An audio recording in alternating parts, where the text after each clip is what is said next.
அன்பான கேட்பவரே, உங்களுக்கான பிரத்யேகமான இந்த ஆழமான அலசலுக்கு உங்கள வரவேற்கிறோம். இப்போ நீங்க எப்பதாவது ஒரு முழுமையான கண்ணாடி வீட்ட கற்பனை செய்து பார்த்திருக்கீங்களா? அதாவது சுவர்கள், கதவுகள், கூரன்னு எல்லாமே கண்ணாடியாலான ஒரு வீடு. ஆமா, அதேதான். உள்ள நீங்க என்ன பண்றீங்க, எவ்வளோ பணம் வச்சிருக்கீங்க அப்படின்றத வெளிய ரோட்ல போற எல்லாரும் ரொம்ப தெளிவா பார்க்க முடியும். நடைமுறை வாழ்க்கையில அப்படி ஒரு வீட்ல வாழ்றது பாதுகாப்பு கண்ணோட்டத்துல ஒரு மிகப்பெரிய நைட்மேர்ன்னு தான் சொல்லணும். உங்க சொந்த நிதி விவரங்கள ஊருக்கே வெளிச்சம் போட்டு காட்டுறத யார் தான் விரும்புவாங்க? கண்டிப்பா யாருமே விரும்ப மாட்டாங்க. ஆனா, இதுக்கு நேர்மாறா இன்னொன்ற கற்பனை செய்து பாருங்க. வெளிச்சமே நுழையாத ஒரு இருண்ட பாதாள அறை. ம். அங்க உங்களுக்கு 100% ரகசியம் கிடைக்கும். ஆமா. ஆனா, அந்த இருட்டுல உங்களால ஒருத்தரோட ஒருத்தர் எந்த ஒரு வியாபாரமும் பண்ண முடியாது. யார் யார்கிட்ட பேசுறாங்க, என்ன பரிமாற்றம் நடக்குதுன்னு யாருக்குமே தெரியாது. உண்மைதான்.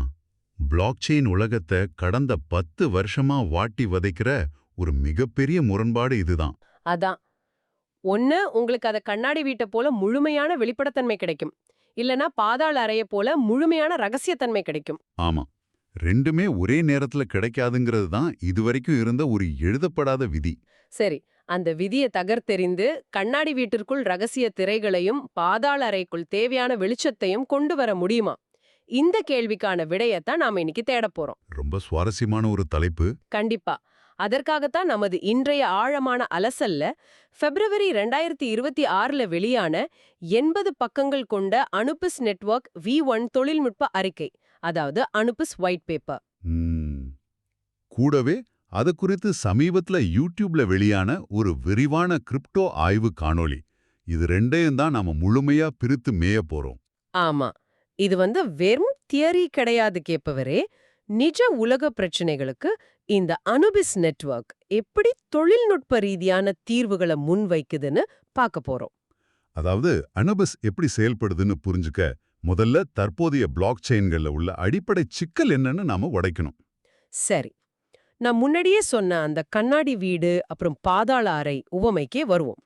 இப்போ பாலிகான் அல்லது இத்தீரியம் மாதிரியான பிளாக் செயின்கள் அந்த கண்ணாடி வீடு மாதிரி. ஆமா, அங்க நீங்க ஒருத்தருக்கு பணம் அனுப்புனா உங்க வாலெட்ல எவ்வளோ பணம் இருக்குன்னு யாரு வேணாலும் எக்ஸ்ப்ளோரர்ல பார்க்க முடியும். ஓ, அதுதான் பப்ளிக் லெட்ஜரோட இயல்பா? கண்டிப்பா. பிளாக் செயினோட நம்பகத்தன்மையே அனைத்தையும் வெளிப்படையா வைக்கிறதுல தான் இருக்குன்னு ஆரம்பத்துல நம்பினாங்க. ஹம்.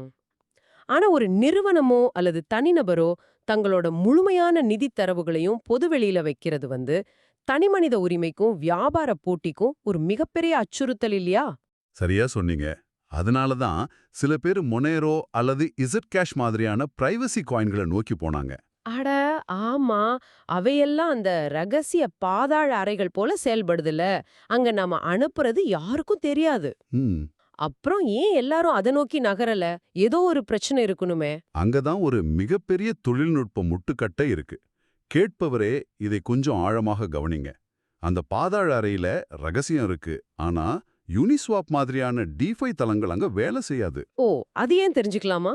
ஏன்னா ஸ்மார்ட் கான்ட்ராக்டுகள் இயங்கணும்னா நெட்வொர்க்ல எவ்வளோ பணம் இருக்கு, கணக்கோட நிலை என்ன அப்படிங்கிறது அந்த சிஸ்டத்திற்கு பப்ளிக்கா தெரியணும். அதாவது எவ்வளோ பேலன்ஸ் இருக்குன்னு தெரியணும். ஆமா, உங்ககிட்ட 100 காயின்கள் இருக்கா இல்லையான்னு நெட்வொர்க்குக்கே தெரியாதப்போ ஸ்மார்ட் கான்ட்ராக்ட் எப்படி அந்த பரிவர்த்தனையை சரிபார்த்து செயல்படுத்தும்? அட ஆமாம்ல.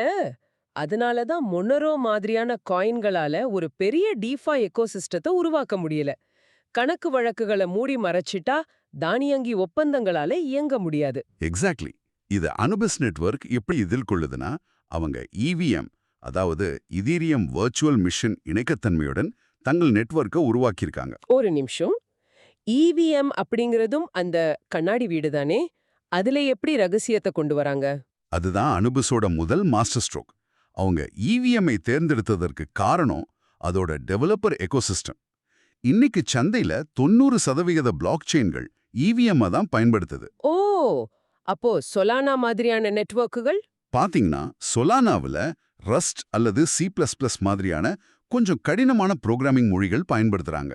ஆனா இவிஎம்னா சாலிடிட்டி மற்றும் பைத்தான் மாதிரியான எளிதான மொழிகள் மூலமா டெவலப்பர்கள் ரொம்ப ஈஸியா செயலிகளை உருவாக்க முடியும். சரி, ஆனா எனக்கு இங்க ஒரு முரண்பாடு தோணுது.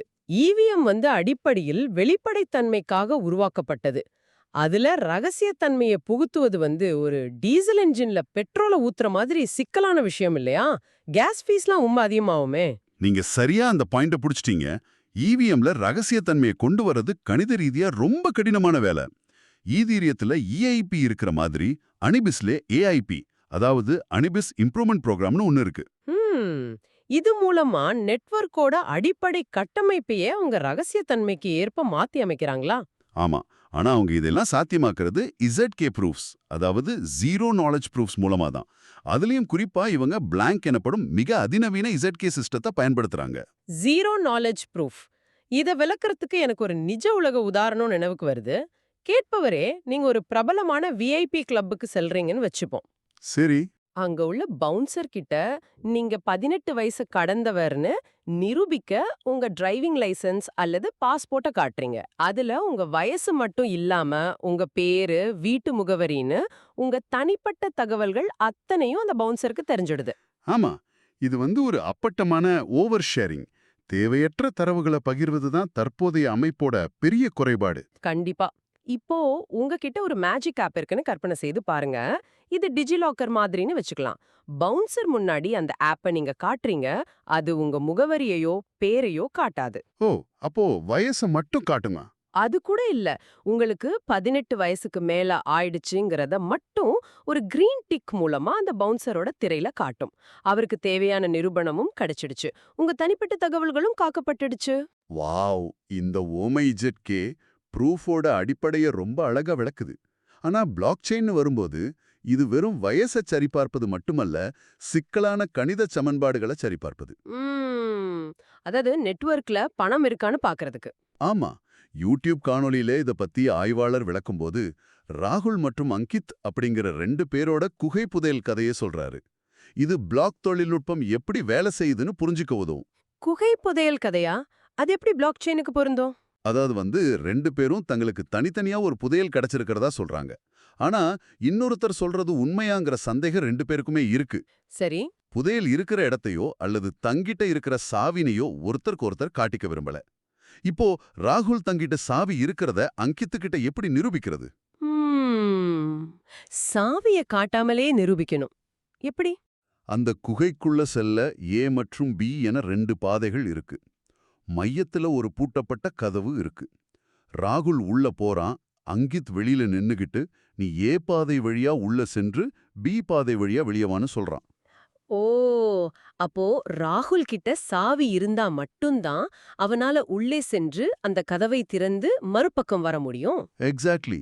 அதாவது சாவிய காட்டாமலேயே தங்கிட்ட சாவி இருக்குங்கிறத செயலின் மூலமா ராகுல் நிரூபிச்சிடுறான். அடடா! இதுதான் ஜீரோ நாலேஜ் ப்ரூஃப். ஆனா அனுபிஸ் நெட்வொர்க்ல இவங்க ஸ்நாக்ஸ் அல்லது ஸ்டாக்ஸ் மாதிரியான பழைய ZK சிஸ்டம்களை பயன்படுத்தாம பிளாங்க் தொழில்நுட்பத்தை பயன்படுத்துறாங்கன்னு அந்த அறிக்கை சொல்லுதே. அது ஏன்னு தெரியுமா? கண்டிப்பா. ஸ்நாக்ஸுக்கு ஒவ்வொரு முறை புதிய ஸ்மார்ட் கான்ட்ராக்ட் எழுதும்போதும் ஒரு ட்ரஸ்டட் செட்டப் தேவைப்படும். இது டெவலப்பர்களுக்கு ஒரு பெரிய தலைவலி. அப்போ ஸ்டாக்ஸ் ஸ்டாக்ஸ்க்கு ப்ரூஃப் சைஸ் ரொம்ப அதிகம். அதனால EVMல கேஸ் ஃபீஸ் எகிரிடும். ஆனா இந்த பிளாங்க் ஒரு யுனிவர்சல் செட்டப்பை பயன்படுத்துது. ஓ! அப்போ ஃபீஸ் கம்மியா இருக்குமா? ஆமா. நெட்வொர்க் கிட்ட இவர்கிட்ட இந்த ட்ரேடிங் செய்வதற்கு போதுமான பணம் இருக்குங்கிறத ரொம்ப குறைந்த கேஸ் ஃபீஸ்ல ஒரு கிரீன் டிக் மாதிரி இது கணிதவியல் அடிப்படையில நிரூபிக்குது. அருமை. ரகசியமா பணத்தை வச்சுக்கிட்டு ஸ்மார்ட் கான்ட்ராக்டுகளோட எப்படி பேசுறதுங்கிற கேள்விக்கு பிளாங்க் விடையளிச்சிடுச்சு. ஆனா எனக்கு இப்போ அடுத்த சந்தேகம் வருது. சொல்லுங்க. என் கணக்குல பணம் இருக்குங்கிறத நான் நெட்வொர்க்குக்கு நிரூபிச்சிட்டேன். ஆனா நான் உண்மையாவே அந்த பணத்தை இன்னொருத்தருக்கு அனுப்பும்போது அந்த பரிவர்த்தனை நெட்வொர்க்ல உள்ள பல நோடுகள் வழியா பயணிக்கும் இல்லையா? ஆமா, கண்டிப்பா. அது மீம் பூல் அப்படிங்கிற காத்திருப்பு பகுதிக்கு செல்லும்போது அங்க உள்ள ஹேக்கர்களோ அல்லது MEV பாட்டுகளோ என் பரிவர்த்தனையை ஒட்டு கேட்க முடியாதா? இது ஒரு மிக சிறப்பான கேள்வி. தரவு பரிமாற்றம் நடக்கும்போது தான் தகவல்கள் கசியும் அபாயம் அதிகம். இதுக்காக அனுப்புஸ் நெட்வொர்க் ஒரு தனித்துவமான நோட் சிஸ்டத்தை பயன்படுத்துது. அது எப்படி வேலை செய்யுது? இப்போ நீங்க ஒருத்தருக்கு அனுப்புஸ் காயினை அனுப்புறீங்கன்னு வச்சுப்போம். நீங்க சென்ட் பட்டனை அழுத்தின மறுகணமே உங்களோட தரவுகள் முழுமையா என்கிரிப்ட் செய்யப்பட்டு ஒரு டிஜிட்டல் கவசத்தால் சீல் செய்யப்படுது. ஓ! அது பப்ளிக் நிலையிலிருந்து பிரைவேட் நிலைக்கு மாறிடுதா? ஆமா. ஒரு இரும்பு பெட்டிக்குள்ள வச்சு பூட்டின மாதிரி. அந்த சீல் செய்யப்பட்ட பெட்டி தான் நெட்வொர்க் வழியா பயணிக்குது. வாவ்! அப்போ அந்த பரிவர்த்தனை மீம் பூல்ல காத்திருக்கும் போதோ அல்லது நோட் ஸ்கேனிங் நடக்கும்போதோ எந்த ஒரு எக்ஸ்ப்ளோரராலும் உள்ள எவ்ளோ பணம் செல்லுதுன்னு பார்க்கவே முடியாதா? பார்க்கவே முடியாது. இறுதியா அது பெறுபவரை சென்றடைங்க பிறகு அவரோட பிரைவேட் கீயால மட்டுமே அது அன்சீல் செய்யப்பட்டு மீண்டும் பப்ளிக்கா மாறும். இது கேக்குறதுக்கு ரொம்ப பாதுகாப்பா தோணுது. ஆனா ஒரு நிமிஷம் இருங்க. நான் என் வீட்டு வாடகைய ஒவ்வொரு மாசமும் என் வீட்டோட உரிமையாளருக்கு கிரிப்டோ மூலமா அனுப்புறேன்னு வச்சுப்போம்.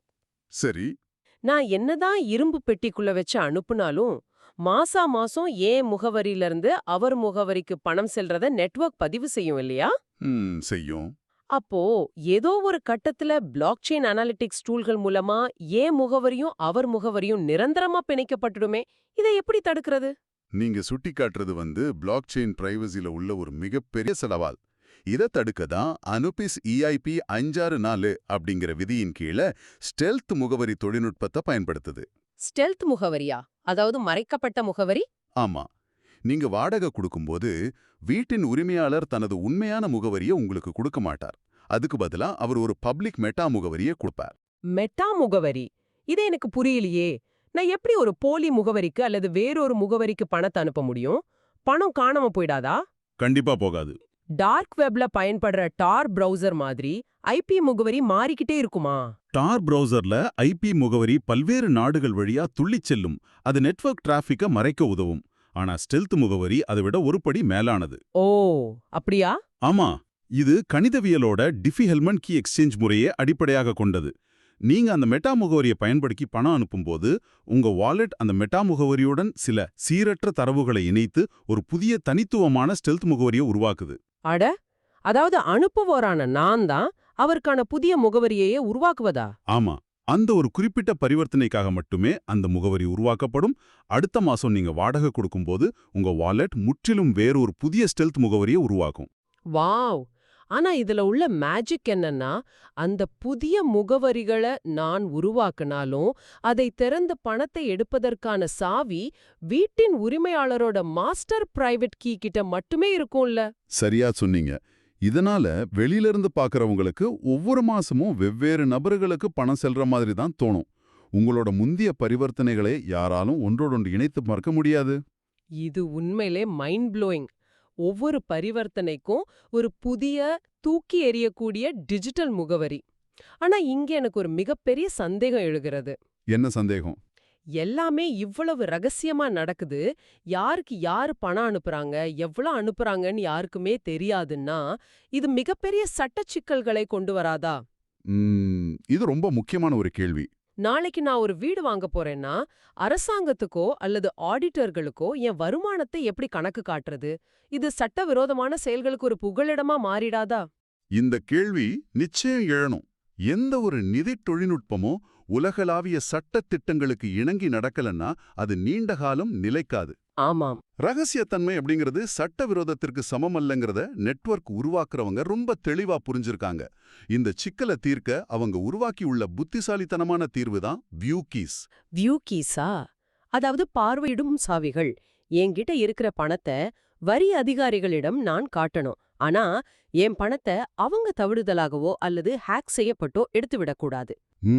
இது கிட்டத்தட்ட நாம பட்டய கணக்காளரிடம், அதாவது CA கிட்ட கொடுக்கிற படிக்க மட்டுமான வங்கி அறிக்கை மாதிரி தானே. நாம பேங்க் ஸ்டேட்மெண்ட்டை மட்டுமே கொடுப்போம், பணத்தை எடுப்பதற்கான வங்கியோட லாகின் பாஸ்வேர்டை இல்ல. மிகச்சரியான ஒப்புமை. அனுபிஸ் நெட்வொர்க்குள்ள உள்ள இந்த வியூ கீ சிஸ்டம் அதைத்தான் துல்லியமா செய்யுது. உங்களுக்கு எந்த அளவுக்கு வெளிப்படைத்தன்மை தேவையோ அதை நீங்களே உங்க கட்டுப்பாட்டிலேயே வச்சுக்கலாம். ஓ, இதுல ஏதாவது வகைகள் இருக்கா? ஆமா, இதுல 3 வகையான சாவிகள் அல்லது நிலைகள் இருக்கு. முதல் நிலை பாத்தீங்கன்னா ஃபுல் கீ, அதாவது முழுமையான சாவி. சரி, இது மாஸ்டர் வியூ மாதிரி செயல்படுமா? ஆமா, நீங்க ஆடிட்டர்களுக்கோ அல்லது வரி அதிகாரிகளுக்கோ உங்களோட அனைத்து பரிவர்த்தனைகளையும் காட்டணும்னா இந்த சாவியை பகிரலாம். இது நீங்க அனுப்புனது, உங்களுக்கு வந்தது, தொகை, மெமோனோ அனைத்தையும் காட்டும். ஆனா நான் சொன்ன மாதிரி இது படிக்க மட்டுமே. அந்த சாவிய வச்சுக்கிட்டு ஒரு பைசாவை கூட அவங்களால நகர்த்த முடியாது இல்லையா? கண்டிப்பா முடியாது. ரெண்டாவது இன்கமிங் வியூ கீ, அதாவது உள்வரும் சாவி. இது உங்களுக்கு வந்த பணத்தை மட்டும் காட்டக்கூடிய சாவி. ஓ, இது யாருக்கு பயன்படும்? ஒரு சூப்பர் மார்க்கெட் அல்லது ஆன்லைன் வியாபாரியை கற்பனை செய்து பாருங்க. வாடிக்கையாளர் பணம் செலுத்திட்டாராங்கிறத மட்டும் அவங்க தங்க பில்லிங் சிஸ்டம்ல சரிபார்க்கணும். அதுக்கு இந்த இன்கமிங் வியூ கீ உதவும். அப்போ அந்த வியாபாரி கிட்ட இருந்து எவ்வளவு பணம் வெளியே வேறு யாருக்கோ போச்சுன்னு இது காட்டாது. காட்டாது. மூணாவது வந்து அவுட்கோயிங் வியூ கீ, அதாவது வெளிச்செல்லும் சாவி. இது நீங்க அனுப்புற பணத்தை மட்டும் காட்டும். பெரிய கார்ப்பரேட் நிறுவனங்கள் தங்களோட பல்வேறு துறைகளின் செலவுகளை கண்காணிக்கவும் தணிக்கை செய்யவும் இதை பயன்படுத்தலாம். ஆஹா, என் உண்மையான அடையாளத்தை ஊருக்கு முழுமையா வெளிப்படுத்தாமலேயே எனக்கு தேவையானவங்க கிட்ட மட்டும் 100% சட்டப்பூர்வ இணக்கத்தன்மையை என்னால உறுதி செய்ய முடியும். ஆமா, இது பிரைவசி மற்றும் கம்ப்ளைன்ஸ் ஆகிய ரெண்டுக்கும் இடையிலான ஒரு மிக சிறந்த பாலன்னு சொல்லலாம். கேட்பவரே, ஒரு நிமிஷம் சிந்தித்து பாருங்க. கார்ப்பரேட் நிறுவனங்களுக்கு இது எவ்ளோ பெரிய வரப்பிரசாதம். ஒரு பன்னாட்டு நிறுவனம் தனது ஊழியர்களுக்கு பிளாக்செயின் மூலமா சம்பளம் வழங்குதுன்னா, தன்னோட போட்டியாளர்கள் அதை எக்ஸ்ப்ளோரர்ல பாக்குறத அவங்க நிச்சயம் விரும்ப மாட்டாங்க. கண்டிப்பா. கார்ப்பரேட் பேமெண்ட்கள், நிறுவனங்களுக்கு இடையான கடன்கள், சப்ளை செயின் நிதி பரிமாற்றங்கள்னு எல்லாமே ரகசியமா இருக்கணும். அதே சமயம் சட்டத்திற்கு உட்பட்டும் இருக்கணும். அது அனுபிஸ் சாத்தியமாக்குது. சரி, தொழில்நுட்பமும் அதோட பயன்பாடும் ரொம்ப அருமையா இருக்கு. ஆனா இந்த நெட்வொர்க்கோட பொருளாதார கட்டமைப்பு, அதாவது டோக்கனாமிக்ஸ் எப்படி செயல்படுது? அதாவது என்ன கேக்குறீங்கன்னா, ஏன்னா இவிஎம்ல இவ்ளோ கடினமான இசட்கே ப்ரூஃப்ஸ் கணிதங்களை செய்ய பெரும் கணினி ஆற்றல் தேவைப்படுமே. அதற்கான கட்டணத்தை யாரு எப்படி செலுத்துறாங்க? வெள்ளை அறிக்கையில உள்ள தரவுகள் ஒரு சுவாரஸ்யமான இரட்டை அல்லது முக்கோண டோக்கன் அமைப்பை பற்றி குறிப்பிடுது. எல்ஜிஎஸ், ஏஎன்பின்னு பல பேர்கள் இருக்கு. இது கொஞ்சம் குழப்பமா இருக்கே. அது குழப்பம் இல்ல. பிளாக்செயின் பொருளாதாரத்துல ஒரு மிக தெளிவான பிரிவினைன்னு சொல்லலாம். சாதாரண நெட்வொர்க்குகள்ல நெட்வொர்க்கோட மதிப்பும் கேஸ் ஃபீஸும் ஒரே காயின்ல இருக்கும். ஆமா. அதனால காயின் விலை ஏறினா டிரான்சாக்ஷன் ஃபீஸும் விண்ணை தொடும். சரியா சொன்னீங்க. இது தவிர்க்க அனுப்புஸ் ஒரு சிறப்பான அமைப்பு உருவாக்கியிருக்கு. அடிப்படையில நெட்வொர்க்கோட ஆணிவேரா எல்ஜிஎஸ் அப்படிங்கிற காயின் இருக்கு. இந்த எல்ஜிஎஸ் காயின்களை அழிப்பதன் மூலம் ஏ என்ற ஒரு உள் நெட்வொர்க் மதிப்பு உருவாகுது. ஒரு நிமிஷம், ஒரு காயினை அழிச்சு இன்னொன்று உருவாக்குவதா? இது ஏன் பண்றாங்க? ஏன்னா அந்த ஏ என்ற அமைப்புல இருந்து தான் இந்த நெட்வொர்க்ல பரிவர்த்தனைகளை செய்வதற்கான எரிபொருள் கட்டணமான ஏஎன்பி உருவாக்கப்படுது. ஓ, இது மூலமா நெட்வொர்க்கோட முதலீட்டு மதிப்பையும் பரிவர்த்தனைக்கான கட்டணத்தையும் அவங்க தனித்தனியா பிரிச்சிடுறாங்களா? ஆமாம். ஓ, இப்ப புரியுது. நெட்வொர்க்ல நிறைய பரிவர்த்தனைகள் நடந்தா நிறைய ஏஎன்பி கேஸ் ஃபீயாக செலவாகும். அதை உருவாக்க தொடர்ந்து எல்ஜிஎஸ் காயின்கள் எரிக்கப்படணும். மிகச்சரி. இது ஒரு தொடர்ச்சியான தட்டுப்பாட்டை உருவாக்குற பணவாட்ட பொருளாதார மாதிரி, அதாவது டீஃப்ளேஷனரி மாடல். அப்போ கார்ப்பரேட் நிறுவனங்கள் இப்ப நெட்வொர்க்கை அதிகமா பயன்படுத்த எல்ஜிஎஸ் காயின்கள் அதிக அளவில் எரிக்கப்படும். ஆமா, சந்தையில அதோட சப்ளை குறைய குறைய அதோட அடிப்படை மதிப்பு தானாகவே அதிகரிக்கும். காணொளியில உள்ள தரவுகள் கூட இந்த டிமாண்ட் சப்ளை மெக்கானிசம் காரணமா எல்ஜிஎஸோட மதிப்பு எதிர்காலத்துல பிஎன்பியை போல $100 இருந்து $200 வரை கூட உயர வாய்ப்பு இருக்குன்னு சுட்டிக்காட்டுது. வாவ்! ஒரு தொழில்நுட்பம் எவ்வளவு வலிமையானது அப்படிங்கிறது அதோட பயன்பாட்டில் தான் இருக்கு.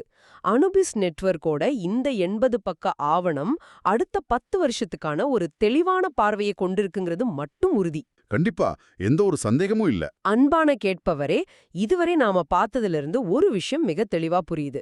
அனுபிஸ் நெட்வொர்க் அப்படிங்கிறது வெறுமனே சந்தைக்கு வர்ற மற்றொரு கிரிப்டோ கரன்சி கிடையாது. ஆமா. பாலம் இது.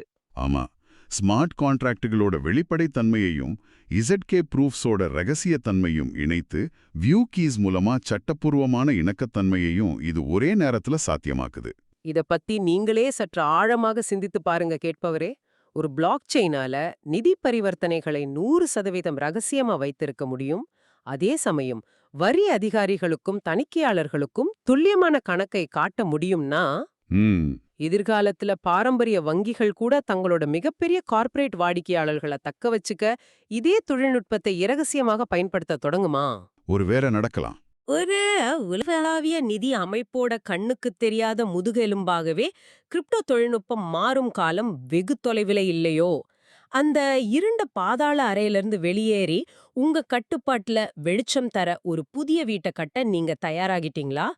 இது உங்க சிந்தனைக்கு. மீண்டும் ஒரு சுவாரஸ்யமான ஆழமான அலசல்ல சந்திப்போம்.